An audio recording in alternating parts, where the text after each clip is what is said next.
BA प्रथम वर्ष के विद्यार्थी ये वीडियो लेक्चर्स के माध्यम से प्लेटो का अध्ययन कर रहे हैं।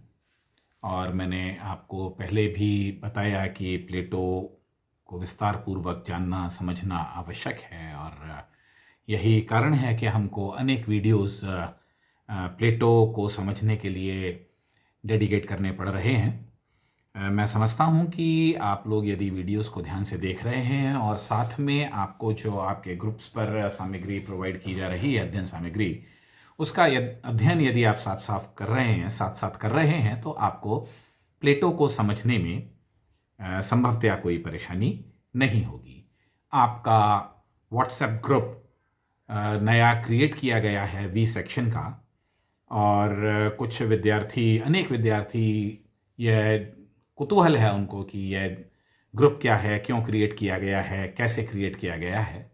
तो मैं इन विद्यार्थियों को पुनः बता दूं जो कि वी सेक्शन से जुड़े हैं कि मैं बाबू शोभाराम कला महाविद्यालय में एसोसिएट प्रोफेसर डॉक्टर दीपक श्रीवास्तव फिलॉसफी पढ़ाता हूं और डिपार्टमेंट ऑफ फिलॉसफी में हेड ऑफ द डिपार्टमेंट हूं। ये तो बात हुई वी सेक्शन की। उसके अतिरिक्त ग्रुप में मेरे साथ फिलॉसफी के विद्यार्थी अन्य स्थल पर भी जुड़े हुए हैं। वह भी यह जान लें कि जो दूसरा फिलॉसफी का ग्रुप है वह आपके अध्ययन हेतु बनाया गया है फर्स्ट ईयर का, और वहाँ पर आपको मेरे यही वीडियो लेक्चर्स और यही पाठ्य सामग्री वहाँ भी उपलब्ध है। आप लोगों ने मेरे वीडियोस लगातार सुने हैं।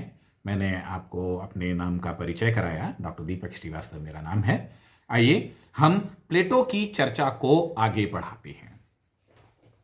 मैंने पिछले लेक्चर में प्लेटो की चर्चा करते हुए ये जिक्र किया कि प्रत्यय क्या होते हैं, प्रत्यय कैसे हैं, और प्रत्यय कहाँ रहते हैं, कहाँ अवस्थित हैं। तो हमने एक प्रत्यय जगत की बात की जो कि इस जगत से भिन्न एक जगत है, जिसको दार्शनिकों ने अपनी कल्पना के अनुसार से अलग अलग नाम देने का प्रयास किया है। बहरहाल हम ये देखें कि प्लेटो ने, या प्लेटो की व्याख्या करने वाले लोगों ने, प्लेटो ने स्वयं ने भी प्रत्ययों के विषय में जितने भी तर्क प्रस्तुत किए हैं वो आर्ग्यूमेंट्स, उनकी प्रकृति कैसी है, वो रिलेटिविस्टिक आर्ग्यूमेंट्स हैं। वो सामान्य तो दृष्ट, आप जब अगली क्लासेस में जाएंगे, सामान्य तो दृष्ट अनुमान एक प्रकार का अनुमान होता है। तो हम ये कहेंगे कि प्लेटो बहुत ही, जिसको कहना चाहिए कि एक रिलेटिविटी के आधार पर आर्ग्यूमेंट्स प्रस्तुत करता है सारे के सारे। और हम ये अब जानने की कोशिश करते हैं कि वह आधार या वह तर्क क्या हैं जिनसे प्लेटो प्रत्ययों की स्थापना करता है। पहला प्रश्न ज्ञान का आता है। मैंने पिछले लेक्चर में भी आपको यह बताया कि प्लेटो यह संशय कभी भी नहीं उठाता कि ज्ञान संभव है अथवा नहीं है, बल्कि उसके लिए, और बहुत आगे जाकर के हम ये देखेंगे कि कांट की एक समान समस्या होती है कि ज्ञान किस प्रकार संभव है। वो दोनों ही ये महान दार्शनिक हैं और यह प्रश्न नहीं उठाते कि ज्ञान संभव है अथवा नहीं है, या इस प्रश्न को दरकिनार करके वह सीधी एक पोजीशन लेते हैं कि ज्ञान तो संभव है। प्लेटो कहता है कि देखिए, जगत के विषय ज्ञान के विषय नहीं हैं। इसको हम एक, जिसको कहना चाहिए कि एपिस्टेमोलॉजिकल आर्ग्यूमेंट कह सकते हैं कि ज्ञान के विषय यदि जगत के विषय नहीं हैं तो ज्ञान के विषय कहीं ना कहीं होने चाहिए। जगत में हो नहीं सकते क्योंकि जगत परिवर्तनशील है, जगत की प्रत्येक वस्तु परिवर्तनशील है। अतः ज्ञान के विषय जगत से परे कहीं अवस्थित होने चाहिए। और इस पहली ही स्थिति में जो प्रत्यय हैं, जो ज्ञान के विषय हैं, वह ट्रांसेंडेंटल हो जाते हैं, बियॉन्ड टाइम एंड स्पेस हो जाते हैं, बियॉन्ड फिजिक्स, भौतिकी से परे हो जाते हैं। और इसीलिए हम ये कहते हैं कि वह मेटाफिजिकल या तत्व मीमांसीय हो जाते हैं। वह भौतिक वस्तुएं नहीं हैं, बल्कि कैसी हैं? देश और काल से परे अन्य प्रकार की वस्तुएं हैं। उसके अतिरिक्त वह लॉजिकली भी बात करता है। वो ये कहता है कि देखिए, जो आपके प्रत्यय हैं, आपको यह स्वीकार करना पड़ेगा कि वह पूर्ण हैं, क्योंकि जगत की जितनी भी वस्तुएं हैं वह अपूर्ण है और सीमित है। लेकिन यदि आप प्रत्ययों को वस्तुओं का आधार मानेंगे तो आपको यह भी मानना पड़ेगा कि वह प्रत्यय कैसे प्रत्यय हैं, वह अपने आप में पूर्ण हैं और एक प्रकार से असीम है। क्यों है?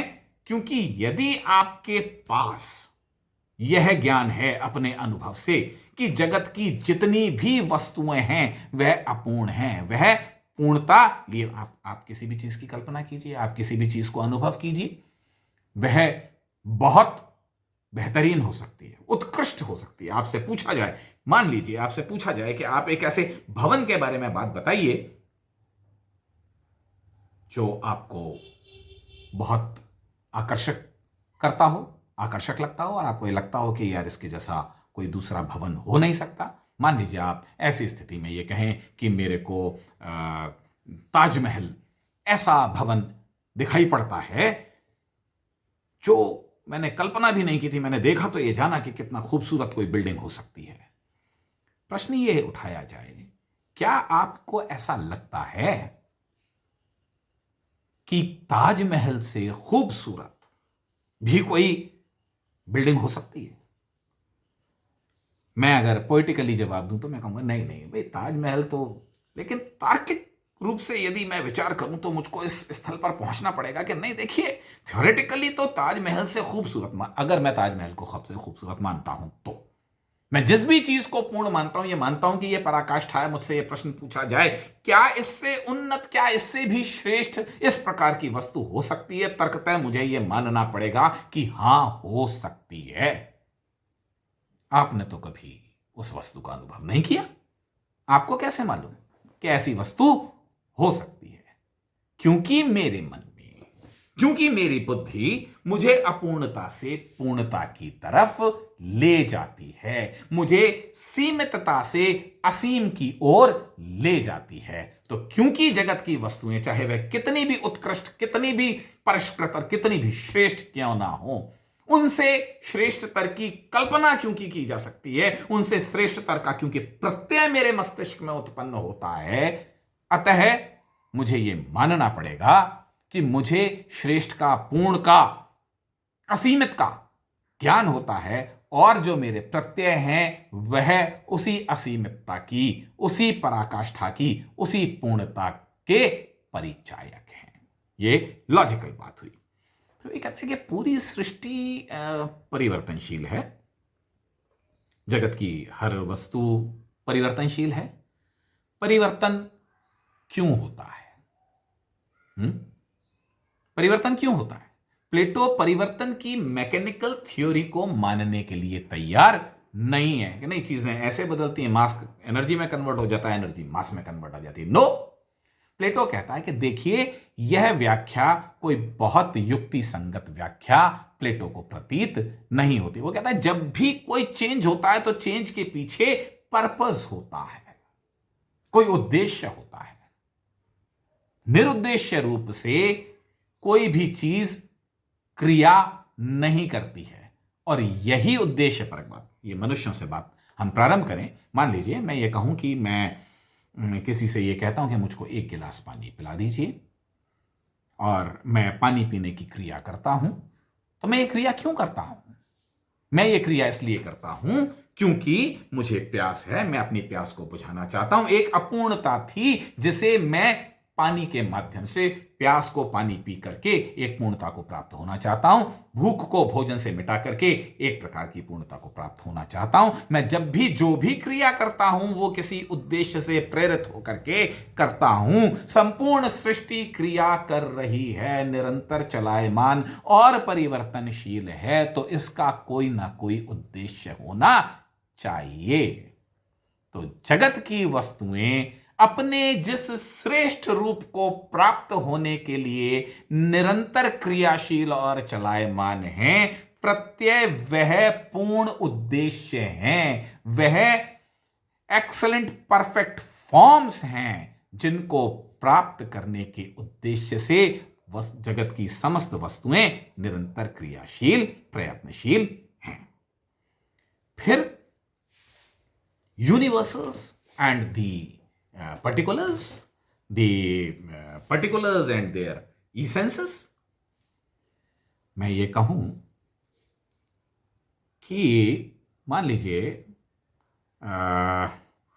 आदमी मुझे किसी व्यक्ति से परिचय करवाइए, किसी मनुष्य से मेरा परिचय करवाइए। आपकी किसी भी व्यक्ति में जो भाव उत्पन्न होगा वो किसी एक मनुष्य को लेकर के उत्पन्न होगा। जब जो भी प्रतिरूप बनेगा वो किसी एक विशिष्ट प्रकार के मनुष्य का बनेगा। मान लीजिए मैं आपसे कहूं कि मुझे लिखना है, जरा पेन दीजिए, तो आप मुझे बॉल पेन भी दे सकते हैं, आप मुझे जेल पेन भी दे सकते हैं, आप मुझे फाउंटेन पेन भी दे सकते हैं, आप मुझे मेटल का पेन भी दे सकते हैं, आप मुझे वुडन पेन भी दे सकते हैं, आप मुझे प्लास्टिक का पेन भी दे सकते हैं, आप मुझे लाल स्याही का पेन दे सकते हैं, आप मुझे हरी स्याही का, काली स्याही का, नीली स्याही का, आप मुझे ढक्कनदार, बिना ढक्कनदार, आप असंख्य किस्म के पेन इस दुनिया में हो सकते हैं। तो आपके अनुभव की बात है ना। हमने हमारे जीवन में असंख्य किस्म के पेन देखे होंगे। हम ये देखते हैं, हम हर पेन को पेन के रूप में जानते हैं, जबकि हर पेन अपने आप में एक विशिष्ट पेन है। हर मनुष्य अपने आप में एक विशिष्ट मनुष्य है, लेकिन हम ये कहते हैं कि यह मनुष्य है। तो यह मनुष्य वाली जो कॉमन चीज है वो क्या है और कहां से आती है?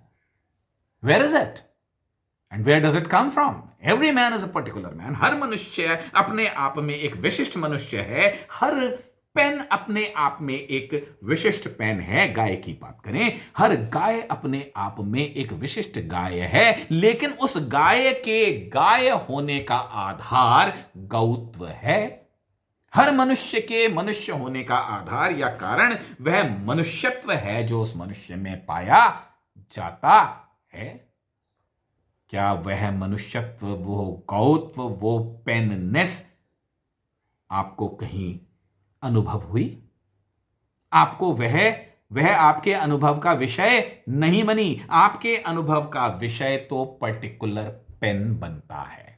आपके अनुभव का विषय तो मैननेस या मनुष्यत्व नहीं बनता, बल्कि अनेक असंख्य मनुष्य बनते हैं। लेकिन इन सबके मनुष्य होने का आधार यानी कि उनका इसेंस, सार, मनुष्यत्व, वो कहां है?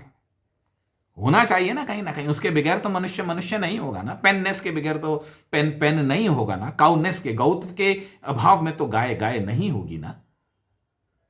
तो गौत्व, मनुष्यत्व यानी कि जितने भी त्व हैं, जितने भी इसेंसेस हैं, जितने भी सार हैं, वह कैसे हैं? वह हर पेननेस हर पेन में पाई जाएगी, चाहे वह नीले रंग का हो, हरे रंग का हो, काले रंग का हो, बॉल पेन हो, जेल पेन हो, फाउंटेन पेन हो, इंक पेन हो, है ना, ढक्कन वाला हो, बिना ढक्कन वाला हो। मैं आपको असंख्य किस्म के, हम ये कहें, सारे पेनों को पेन बनाने वाला पर्टिकुलर नहीं है, बल्कि पेनों का एक यूनिवर्सल है। यह यूनिवर्सल तो आपके अनुभव के विषय नहीं है। तो ऐसे कोई ना कोई विषय होने चाहिए, और ऐसे ही यूनिवर्सल इसेंसेस को प्लेटो प्रत्यय कहता है। तो हम ये देखते हैं कि हम रिलेटिविटी के आधार पर, और हम जिसको कहना चाहिए कि फाइनाइट से इनफाइनाइट की तरफ जाते हुए, पर्टिकुलर से यूनिवर्सल की तरफ जाते हुए, हम इम्परफेक्ट से परफेक्ट की तरफ जाते हुए बार बार इस निष्कर्ष पर पहुंचते हैं कि हमारे ज्ञान के विषय प्रत्यय होने चाहिए। कब प्रश्न उठता है? मैं रोजाना पर्टिकुलर मनुष्यों से मिलता हूं, मैं हर रोज नए किस्म के पेन से लिखता हूं, मैं हर रोज जब दूध लेने के लिए जाता हूं तो अनेक प्रकार की गायों को देखता हूं। मैं जब ये प्रश्न उठाता हूं कि आखिर हर गाय को गाय कौन बनाता है, मैं जब ये प्रश्न उठाता हूं कि मेरे अनुभव तो भिन्न भिन्न होते हैं, लेकिन मेरे को ज्ञान तो कॉन्सेप्ट्स का होता है, तो how do I reach concepts? अनुभव की विसंगतियां या अनुभव की अपूर्णताएं अक्सर वह अवसर उत्पन्न करती हैं जब मेरी बुद्धि सक्रिय होती है। मेरे अनुभवों पर जब मैं रिफ्लेक्ट करता हूं, रिफ्लेक्ट के लिए दर्शन शास्त्र में जो विशिष्ट शब्द प्रयोग किया जाता है उसको हम अनुचिंतन कहते हैं। तो जब मैं अनुभव के ऊपर रिफ्लेक्ट करता हूं, मेरे इंद्रिय अनुभव के ऊपर, इंद्रियों से जो मुझे डेटा मिलता है या इंद्रियों से जो मुझे इनपुट्स मिलते हैं उसके ऊपर जब मैं मेरी बुद्धि से परीक्षण करता हूं या विचार करता हूं, अनुचिंतन करता हूं, तो मुझे प्रत्ययों का दर्शन, किसको? मेरे चक्षुओं को नहीं, है ना, मेरी इंद्रियों को नहीं, बल्कि प्लेटो कहता है आत्मा को होता है। तो मुझे मेरी बुद्धि के माध्यम से उन प्रत्ययों का दर्शन होने लगता है। दर्शन के लिए हम ये कह सकते हैं कि मुझे उनका ज्ञान होने लगता है, या मैं तर्कतः उस निष्कर्ष तक पहुंचता हूं कि ऐसे सामान्य, ऐसी परफेक्ट, ऐसी पूर्ण, ऐसी अनचेंजिंग, ऐसी इटर्नल फॉर्म्स, ऐसे आइडियाज, ऐसे प्रत्यय, ऐसे विज्ञान होने चाहिए। तो विज्ञानों को या प्रत्ययों को जानने का तरीका या उनका स्रोत मेरा अनुभव ना होकर मेरी बुद्धि है, बुद्धि की सक्रियता है। इस बुद्धि की सक्रियता को प्लेटो ने केवल बुद्धिवाद नहीं कहा, प्लेटो ने कहा कि मुझे प्रज्ञा उत्पन्न होती है, लेकिन प्रज्ञा बुद्धि के माध्यम से होती है। तो प्लेटो के अनुसार प्रत्ययों को जानने का स्रोत रैशनल इंट्यूशन, बौद्धिक अंतः प्रज्ञा है। तो यह हुई प्लेटो के प्रत्यय जगत की बात। मैं समझता हूं कि यहां पर हमने पर्याप्त की है जानने समझने की दृष्टि से। हम आगे प्लेटो के विषय में यदि आवश्यक हुआ तो चर्चा को जारी रखेंगे। आपको यदि कोई समस्या, कोई जिज्ञासा, कोई आपको ऐसा लगता है कि चर्चा के लायक कोई बिंदु है, आप निसंकोच मुझसे संपर्क करें। Thank you very much.